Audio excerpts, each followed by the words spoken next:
Olá, meu nome é Tarcísio Vasconcelos e sou cardiologista e ritmologia do CARE, o Centro Avançado de Ritmologia e Eletrofisiologia. Vou falar hoje sobre uma arritmia cardíaca muito frequente na população, chamada fibrilação atrial, mas, na verdade, vou falar sobre a escolha de tratamento dessa arritmia, ou seja, qual a melhor escolha. A fibrilação atrial é uma arritmia muito comum e a sua ocorrência aumenta com o envelhecimento. E hoje, como as pessoas estão vivendo muito mais, observa-se com muito mais frequência a sua presença na população. Mas afinal, o que é a fibrilação atrial?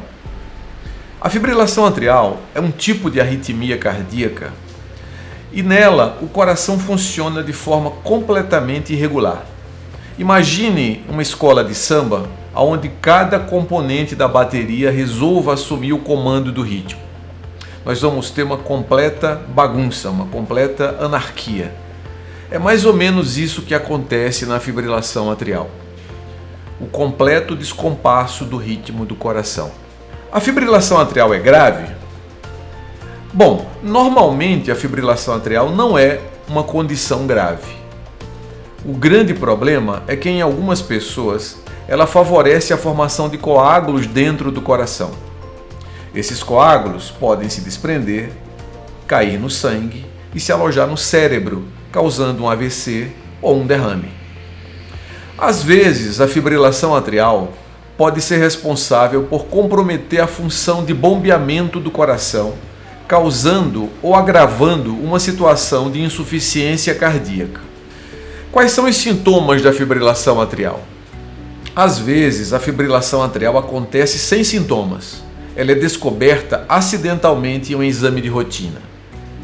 Mas, frequentemente, a fibrilação atrial gera sintomas. Frequentemente, ela causa batedeira no coração, no peito, falta de ar, cansaço físico, mal-estar, irritabilidade. Qual é a melhor escolha de tratamento da fibrilação atrial? O tratamento da fibrilação atrial deve ser sempre individualizado. Não existe uma forma padronizada de tratamento. A primeira decisão a ser tomada é se o caso pertence ou não a uma categoria de risco para a ocorrência de acidente vascular cerebral ou de AVC. Diante da constatação de que aquele caso de fibrilação atrial de fato envolve riscos importantes para a formação de coágulos no coração, o tratamento inicial, prioritário, é evitar que isso aconteça. Isso é feito com o uso de medicações que diminuem a coagulação, ou seja, medicações que deixam o sangue mais fino, chamadas medicações anticoagulantes. Existem diversas medicações anticoagulantes no mercado brasileiro.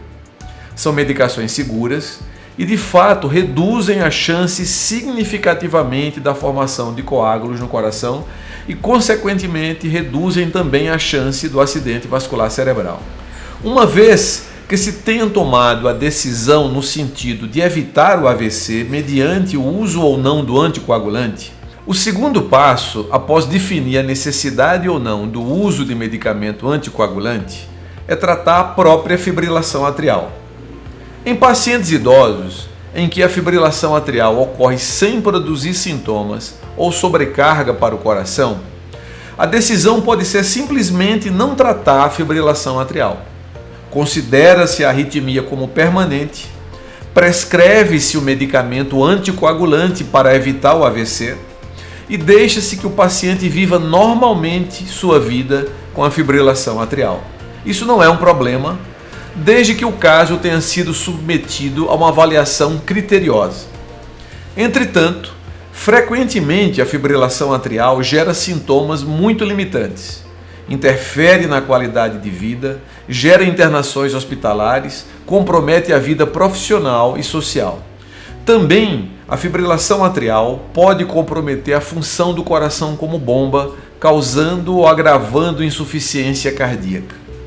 Nesses casos, é necessária a recuperação do ritmo normal do coração. Isso pode ser obtido por medicações antiarrítmicas ou por um procedimento intervencionista chamado ablação. As medicações antiarrítmicas agem sobre as células do coração, modificando suas características elétricas e recuperando o ritmo cardíaco normal, chamado de ritmo sinusal. Há necessidade de uso continuado e permanente. Existem diversas medicações antiarrítmicas no mercado. A ablação, por sua vez, é uma técnica de tratamento na qual se inativa no coração as células produtoras da fibrilação. É um procedimento invasivo, realizado por cateterismo cardíaco e traz a necessidade de internação hospitalar. Diversos estudos têm sido realizados para comparar os medicamentos e a ablação, no sentido de definir qual a melhor forma de tratamento. A ablação é superior ao tratamento com medicamentos antiarrítmicos na recuperação e manutenção do ritmo normal do coração. Às vezes, pode-se decidir pela escolha da ablação como primeira alternativa de tratamento. Às vezes, pode-se tentar inicialmente o uso de medicamentos e optar pela ablação apenas se a medicação falhar. A decisão deve ser individualizada, discutida e amadurecida com o médico. Os dois tratamentos não competem entre si. Algumas vezes se ajudam. Há casos em que, após a ablação, se usa também a medicação para a manutenção do ritmo normal do coração. Se você é portador de fibrilação atrial, procure conhecer o seu problema, discuta com seu médico de forma profunda as alternativas de tratamento, para que seja escolhida aquela mais adequada para o seu caso. O envolvimento familiar pode ajudar bastante nessa tomada de decisão. Até logo a todos, nos vemos no próximo vídeo.